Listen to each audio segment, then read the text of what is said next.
Good morning, everyone. This is Linda Jackson from Food Focus, and I'm delighted to have you this Wednesday morning. But more importantly, I'm delighted to have in the studio with me a whole bunch of girls that will be joining me today and are going to be telling you their amazing stories. And so I have with me in the studio, you can see Deirdre Langenhoven, you can see Wendy Erasmus, you can see Najib Salim, you can see Jess Kalfkins, you can't see Mira Hurson, and you can't see Jane Russell, but they are right there with me, and they are going to be chatting to us as we go through today's presentation. And so I'm really, really excited about the fact that I've got so many amazing women that are standing in with me this morning, and we are going to be chatting to you about their stories. Now, we started this series purely because it's Women's Month, and why should we not celebrate the fact that we are women and that we play a really important role in the food industry. Now, having said that, I'm not saying that the boys aren't doing a good job. I think they are. I have to say that it's as a result of some very significant men in the food industry that I was actually given the opportunities that I have had to be able to kind of go girls in the food industry. So we can't leave them out. They're really, really important. So I would like to chat to these ladies today about their experiences, and then I'd like to ask them about some of the things that they would say to the girls that are coming up behind us and what role they're going to play in the food industry going forward. So the first thing I'm going to do is I'm going to take myself off camera because you don't need to see me. You need to see all these pretty ladies as we go through our discussions. Okay, so ladies, let's have some chats. The first thing, Deirdre, I would like to know in 1 minute, what is your story and how did you land up where you are and where are you now? At the moment, I'm sitting in the Libstar offices in Cape Town, but just a little bit about my story. I studied at Stellenbosch University, and from there I went straight overseas to the UK, where I was only supposed to be there for 2 years, but I ended up being there for 11 years.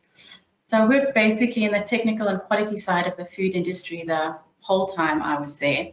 Started out as a technical assistant, working a lot of night shifts from 6, and worked my way through the ranks to becoming a technical manager at a company called Rondanini. They specialize in charcuterie and pasta and balsamic vinegars and oils, and they import it all across from Europe and put it into the UK. So I did a lot of auditing across Europe, got to travel a lot and work with all the top UK retailers, which was some wonderful exposure. Then the pull home got a bit too much, so I came back to South Africa, and I was lucky enough to land a role at a company called Rialto Foods, which is a division of Libstar, doing pretty much the same as what Rondanini is. They're also importing goods from Asia and from the US. So again, I got to do a lot of traveling, a lot of international auditing, which was great. And then about 5 or 6 years ago, got moved up to head office. I'm now the group technical manager of Libstar operations, still looking after food and quality, but also a lot on the compliance and governance side. So that's where I am right now. Great. Wendy, your story. How did you get to be where you are and where are you? Oh my goodness. Okay, I'm at home in my home office at the moment. I've been one of the fortunate ones that has been able to move around quite a lot during lockdown. So yeah, I haven't been stuck behind my desk at home the whole time. I have been out and about. Sure, Linda, my journey began with you, actually. It feels like many, many years ago. It was actually in 1989, if you can believe that. Wendy, slow down now. Slow down. You're giving away our ages. Sorry, but that's where our paths crossed. And yeah, I have to say that it was all through. Basically, I have to thank you for where I am sitting today, because yes, meeting you inspired me to develop a passion and a love for systems. I just so happened to discover through Linda and through working with her on a project at my very first company. I was a student fresh out of getting my qualification as a food technologist. still busy doing my practical 6-month practical internship when I met Linda. And our very first project that we worked on together was an ISO system. And it was then that I realized that my brain is actually wired for systems, and I actually have a real passion for systems and food safety and laboratories and all things to do with food. So thank you very much for that, Linda. But that was many, many moons ago, and all the years in between, various food companies in various positions, mainly working in laboratories, so mainly working as a microbiologist, but also on quality management systems, developing and implementing systems. And then my interest in auditing pricked up, and I was approached by somebody from a CB to consider becoming a food safety auditor. So then my career veered off in a completely different direction and went from being in industry to being on the other side of the table, actually auditing. And yes, to this day, I am still auditing. So I'm still a third-party certification auditor for BRC BS. I still have to get used to the BS part of it. Yes. And FSSC and HACCP and ISO, and still involved with laboratories, so still very much with 17025. So basically anything to do with systems. Still very involved in that field. So when I'm not auditing, I have my little consulting business, which I started about 6 years ago. And yes, we're still alive and kicking, kind of on the other, coming out of COVID. So I'm very happy to say that business is still good. And when I'm not consulting and I'm not auditing, then I'm doing training, which I must be honest with you, that is a real passion. I absolutely love it. So yes, in a nutshell, that's my story. Wow, Wendy, thank you. You nearly made me cry. I'm really honored that I'm part of that story, and I didn't realize that it was as significant as what you've said. Jane, thank you. Jane, tell us about your story. I know we can't see you, but don't stress. Jane is on the other end. Jane from Bird Food, tell us your story. Hi, Linda. Thanks for the opportunity, and it's great to be part of this and a really good initiative in this Women's Month as well. So what got me going in the food industry all of 30 years ago, I had to do that calculation this morning, and I must be honest, 30 years has flown by so quickly, and most of the time I've had lots of fun. There have been those few little hiccups along the way and little speed bumps that are normal in any career's progression. But it's certainly been mostly a lot of fun and a lot of enjoyment and fast-tracked learning at every step of the way. So what got me into it? Well, I was always intrigued as a teenager by the statement that you are what you eat. And, and this really fascinated me about the role of food and the body's physiology and how food could be our nectar or our poison. And so I took the path less traveled, and I enrolled to do a BSc Dietetics at the University of Natal Pietermaritzburg. And I must just state here that there's a cautionary warning. I took this on with no physical science as a matric subject. So there I was, first year BSc, sitting in a chemistry lecture, looking at this periodic table, thinking, oh my gosh, I'm 600 kilometers away from home, and what the hell have I done? But they say you learn the hard way or you don't learn. And so I took what I drew on my determination and perseverance, and eventually it paid off. And I got my degree. I think the Department of Science and chemistry and physics were more than happy when they saw me leave, because they yeah. Oh, gosh. But anyway, dietetics was a very new science 30 years ago, and it was very much a less regarded science by physicians compared to where it sits today. But nonetheless, it definitely owned a space on the medical team, and even though it was a much poorer cousin than alongside the power of pharmacology, therapeutic nutrition definitely was a new science, and people were sitting up and having a look at it. But in the last semester of my final year, I chose a different path. I decided not to go the therapeutic nutrition route, and I chose to go into food service. And I joined the then Supervision Food Service business down in Pietermaritzburg as I think my first position was a junior or trainee assistant catering manager. So I went into industrial catering. And that's where I've basically been for the past 30 years, although now my role is very different in that I work for a supplier into the caterers and into all food service industries for that matter.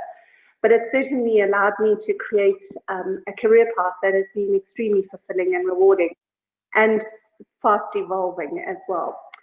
Mm-hmm. So yep, that's my story. That's what got me here. So that little question of you are what you eat, it's certainly got my creative juices, and it stimulated my thinking into pushing me into the world of food, which has never ever left me. It's certainly challenged, but it's never ever let me down, and it's rewarded perseverance, hard work, and determination every single step of it. I wouldn't have made a different choice. Great. Mira. Hi there. Tell us about your story, Mira. Linda, thank you very much for inviting me. My story starts, and my career spans more than 35 years, so I'm not afraid about the age. And never started. In fact, it started in the area of conformity assessment in testing laboratories, and you won't believe it started in a coal lab. And then subsequently, I went to work for a latex manufacturer, making surgical gloves and condoms and stuff. So in the early 80s, that was like taboo to say condoms and all of that. At that time, in working for a manufacturer that was making surgical gloves, I got exposed to clean rooms and hygiene systems, etc., because we had to make sure that the hygiene of the surgical gloves was the same level as an operating theater. So that really, started me thinking about what I was doing, because my background is materials, and I worked mainly with metallurgical products. So going into foundries and all of those miserable, filthy, and really made up for work. And then from there, I went on to work for a manufacturer of cans, making cans. And I was particularly interested or involved in failure investigation of cans. So my job was to support the manufacturing side to make sure that we found what was the problem and to blame someone for it so we could make a claim. Doing the failure investigation using a very fancy electron microscope. So I would do electron microscopy and quickly get the operations back online and do the actual blame someone, etc. But whilst I was doing that, I was supporting the whole group in terms of R&D and food and compatibility with food products. And so we had also some very sophisticated electrochemical testing equipment. So we would estimate shelf life before it was put on the shelf. I went on from there to work for a large certification body, standards business. You can make your guess there. And I worked there for 11 years. I worked in all aspects of conformity assessment, from the laboratory to product certification, system certification, became certification manager, established certification products. And whilst working at that CB, I got involved with the BRC, because my clients wanted us to get recognition for testing, for certification in South Africa. And I had to go off to the UK because at that stage they weren't recognizing South African or certifications outside of the UK. And I met with BRC and we worked on a project with UCAS and BRC and some of the major retailers, as well as SANAS, to get that recognition outside of the UK. And I launched the BRC in South Africa and also developed new certification products for them, etc. But I also realized as I went up in the corporate environment, I started becoming more, I started hating my job because I was becoming a landlord. If the toilet was blocked, they came to my door. I was becoming sitting in things, making my bum blue, and not really being out there with my customers and stuff.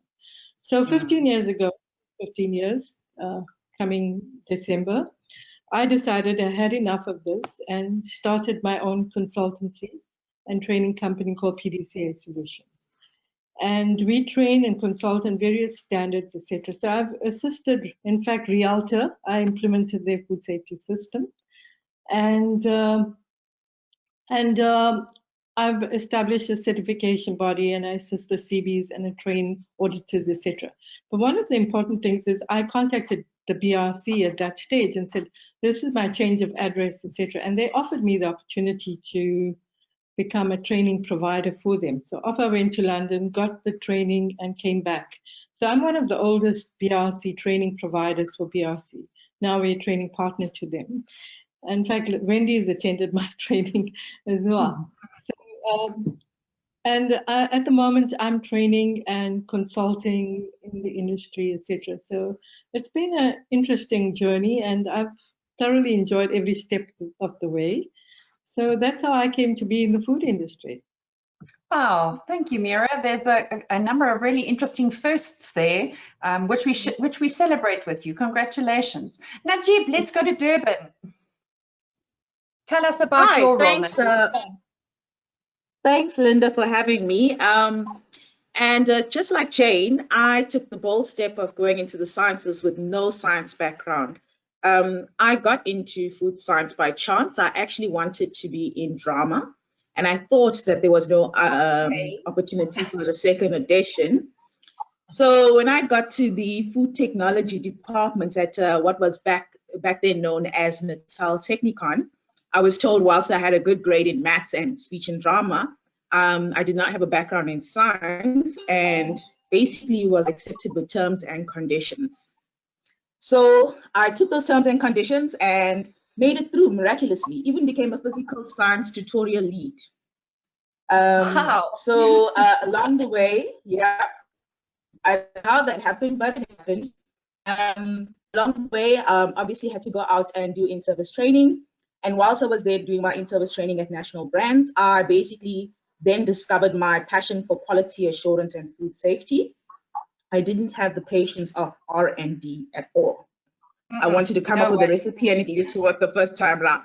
And we all know when it comes to quality and food safety, we strive to get things right the first time round. So hence my passion in that section. Whilst I was at national brands through various factories, from the tea factory to the biscuit factory in Westmead, I was poached, I would like to say, by Swift.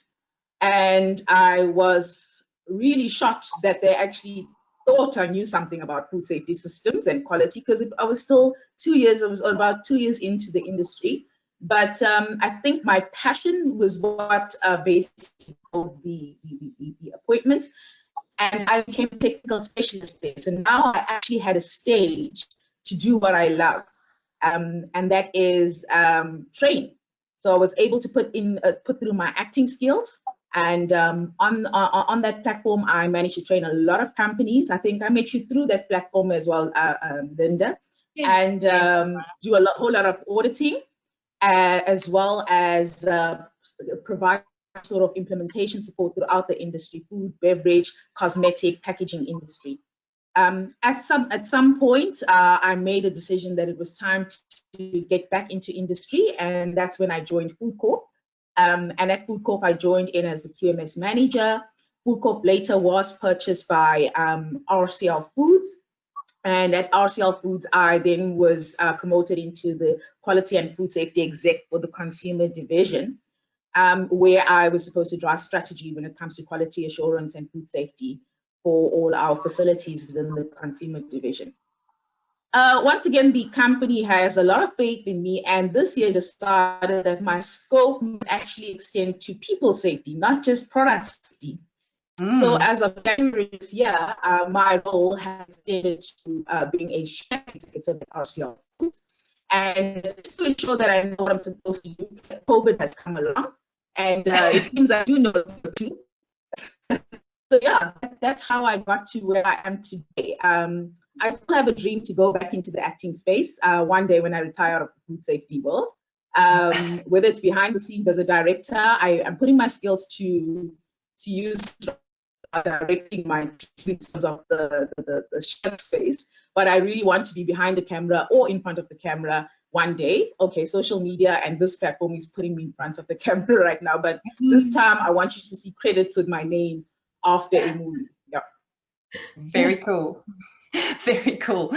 Najib, thanks. Yeah, I'm just so excited to hear that you don't have to have science to study science. So I think, because sometimes I think so many people feel, well, I haven't done science at school, it means I can't consider a science degree. But with perseverance and with motivation, actually, it is possible. So now we're crossing to the youngest in the room, Jess. So Jess is actually still studying, but I wanted to chat to Jess because I wanted to know, why did she choose food and what are her expectations of the food industry going forward? Jess, over to you. Hi, Linda. Okay, so firstly, I got here pretty much because of my hero, my dad, who is a consulting engineer involved in cleanroom design. So he was involved in SAFOST when I was growing up. And so I've been able to tag along to all the MPD events probably since the age of 10. So that's how that started. Food safety, in 2018, I waited until the very last day to sign up for the BSI 2000 ISO course, after consulting my dad the night before and going, do I do it? Don't I do it? Long story short, Linda gave that course, and that's how I met Linda, just to find out that she'd given the same course to my dad over 10 years before. So that was quite an interesting course thereafter, and through industry training and things, I found that food safety is definitely the way I want to go. It's the way I see myself making a difference. So I'm currently still a student, and I can vouch for the other women here. You do not need science to get into food science. I pretty much flunked science at high school level, so thank goodness for good mathematic marks. And I'm currently in my master's at Stellenbosch University. So after talking to Linda and my dad, I prayed about it, and I was just like, the only way to get into food safety would be to go through Professor Pieter Goos, and doing so. I'm blessed enough to have him as my supervisor for my master's, as well as a fully paid bursary, which is fantastic and really helps on that side. So yeah, here I am and looking forward. Cool, Jess. Yeah, and like I said, I think you're a shining star, and I'm looking forward to see what you're going to do in the food industry and how you're going to shake things up. Let's quickly whip around the room after some really inspiring stories, and let's hear what you would like to say to the women that are coming behind you. So, Deirdre, you know, you have an amazing role, and you've worked really hard to get there. What would your advice be to those young women that are listening to you? There's working in the food industry. There are so many different areas which are available to you. So where you start your career, you might not end up. There's technical and quality, there's a production side, there's the NPD side, which may lead you into sales and marketing. There's loads of different areas. But what I would say is be like a sponge in every opportunity that you are. If it's a good experience or a bad experience, it's a learning opportunity. And what sticks by me is you're only going to learn what's feasible by doing. And in the manufacturing industry, on the lines, on the floor, that's where you're going to do your groundwork, and that's where you're going to learn everything. And one of the best advice I was given when I was younger is start networking. Start networking when you are younger. And the food industry is smaller than you actually think. So don't burn any bridges anyway. I still call out my colleagues in the UK for advice, and if I've got a gap in my knowledge base, I know loads of colleagues who can help me out. So just carry on networking as far as you can, and keep an open mind. But we're always going to have a food industry, and there's so many different areas which are open to us. Absolutely. Najib, what would you tell the speech and drama students, as well as the food science students that are, that are looking at you in awe because of the role that you've taken, and now you are at an executive level within the organization that you work for? I totally agree with Deirdre. You need to use every opportunity to learn. I think naturally as women, we have a natural trait of curiosity. We tend to be resilient in nature. We tend to be quite brave and so on. So use those traits to your advantage in terms of leading whatever agenda you're interested in, be it quality and food safety, be it the she side, engineering, be it production. But most importantly, as you journey through and you experience challenges, never ever be discouraged by negative feedback or the word no. For me, no means next opportunity. Also, never compromise your integrity on behalf of others. For me, that was quite key. You will be challenged many times, especially in the shirk space, to compromise your integrity for the sake of an organization. Your ability to stand still in terms of what you believe in is what's going to be recognized at the end of the day. And I also say that remember that there's no force that is equal to the force of a woman determined to rise.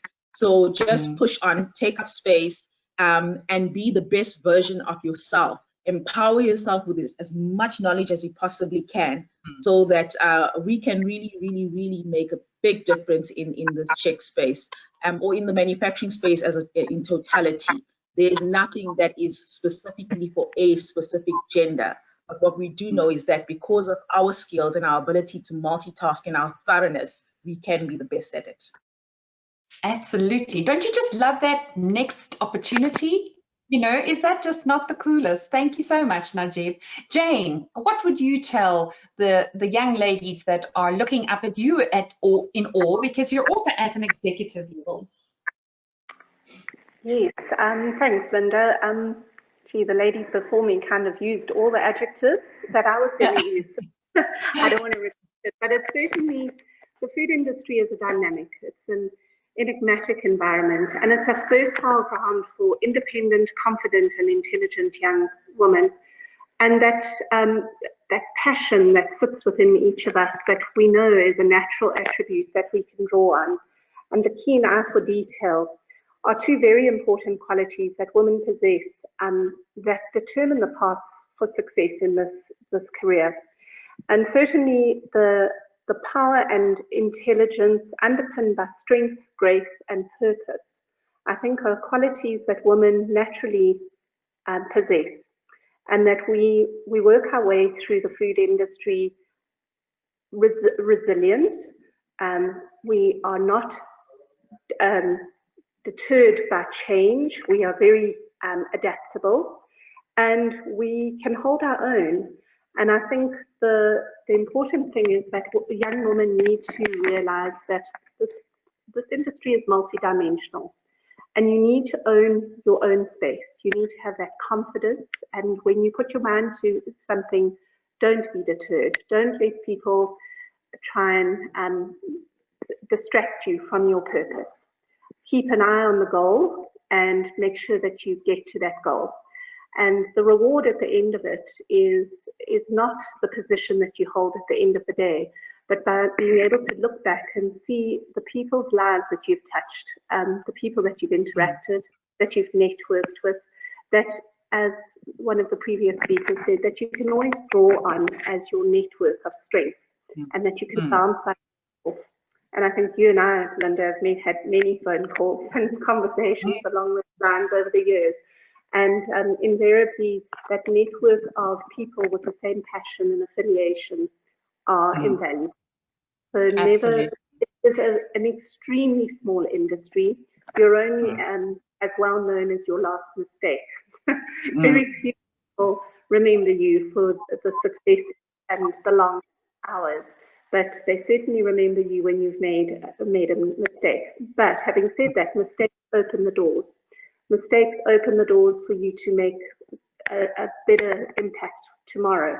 And so asking questions and leaning on people and not being scared to ask the silly question in the room, I think are things that I've learned Absolutely. the hard way Yeah. and over the years. So it's all about that passion. Don't let that passion go. Yeah, absolutely. Thank you, Jane. Mira, some last comments from you. What would you say to the women that are looking at your 35 years in the food industry and marveling at your journey? Well, you know, Jay, Linda, it hasn't been easy. And I always say to the women, my journey was one scraping the bottom of the barrel, fighting my way. But the new modern woman, you have the whole world at your feet, and you need to grab it. You need to, as the other ladies have said, be adaptable and be a sponge to grab all the information you can. And chart your territory. Look at what society needs in the future in terms of food and conformity. Looking at poverty alleviation, and it has never been more obvious as it is today, with how many people are in that poverty line or below the poverty line. You need to look at cheaper food, more nutritious food, and all of that. And we need young women to get involved in this, working with communities in terms of sustainability and looking at sanitation and water. Water has become such a thing. The UN is looking for ideas on how we can, you know, enhance water and harvest water and all of that. So as young graduates, you need to get yourselves your fingers dirty and in the trenches and find out what society needs. You know, it's not about sitting in the boardrooms. The boardrooms are, I must say, are boring for me. You need to go there, look at what the future is. And we need people that are innovative and entrepreneurial. No one's going to give you a job. You need to look at where the new opportunities are in terms of what is society's needs in the future in terms of food, plant-based eating, eating bugs and all of those things. They're exciting. Also, the important thing of ethical trade and in the food, that is a ugliness that has emerged in the food industry. So there's opportunity galore. It's you have to go and grab it, and you have to create your own niche and expertise. Become wonderful and great in one area of food safety, and then you evolve with it. Right? That's my thinking. You know, the world is there. It's waiting for you guys. You don't have to grovel for it or fight for it. A little bit different to 30 years ago. Thank you, Mira. That's very encouraging words, and I think very wise words, ladies. We need to hear those. Sometimes you've got to make it happen. It's not going to happen for you. Wendy, what would you say? I think anybody looking to go forward into the food industry, you need to make sure you're doing it for the right reasons, number one. Number two, I think really very, very important is to have a look at approaching things from a positive perspective. Rather concentrate on the 95% that people do right as opposed to the 5% they do wrong. There's way too much focus on the small things that we don't get right as opposed to all the things that we do get right. And I think just realizing that it doesn't really matter which career you embark on, but particularly in the food industry, it's people that make the industry work. And it's building teams, it's building relationships, it's adding value, it's helping and assisting wherever you can. That is so important. But the most important thing is the realization that you can't do this on your own. You have to do this as part of a team. And don't ever, ever, ever be scared to ask for help. We don't all know everything that there is to know. The food industry, above all other industries, is so dynamic and it is so interesting, and things are changing all the time on a daily basis. So don't for 1 second ever think you've reached that point where you know everything there is to know. There's always something new to learn. every single day I'm learning new things all the time. Every audit, every consult, every training session, it's unbelievable. And exactly what the other lady said that spoke before me, take it all in. Be like a sponge, absorb it all. It's very exciting, very dynamic industry to be involved in. But when you do get into a situation, don't be afraid to ask for help. You'll be amazed at how many people you can reach out to. I know somebody mentioned networking and the importance of networking, and I think it was Deirdre that mentioned it. That is so true. The one thing that I have managed to do through COVID is reconnect with people that I haven't spoken to in the food industry for a long time. And it's actually amazing how small the food industry really is, number one. And also, very interesting to see that when you do present training sessions, and Linda, I'm sure you've realized this too, everybody thinks that their challenges are unique until you put 16 delegates from 16 different areas of the country, from 16 different countries in one room together. Yeah. And suddenly everybody realizes, hang on, we've all got the same challenges. We just don't talk to each other. So yes, ask for help, communicate. Communication is so important. And I think give recognition where recognition is due. Realize that the people in your company are what make your company at the end of the day. And giving that little bit of recognition goes a long way. It really does. Absolutely. Yeah, I think it's, you know, I think respect, mutual respect. I think recognizing, you know, how people do support you is really important. And I think as women, we actually have, you know, we have those skills too.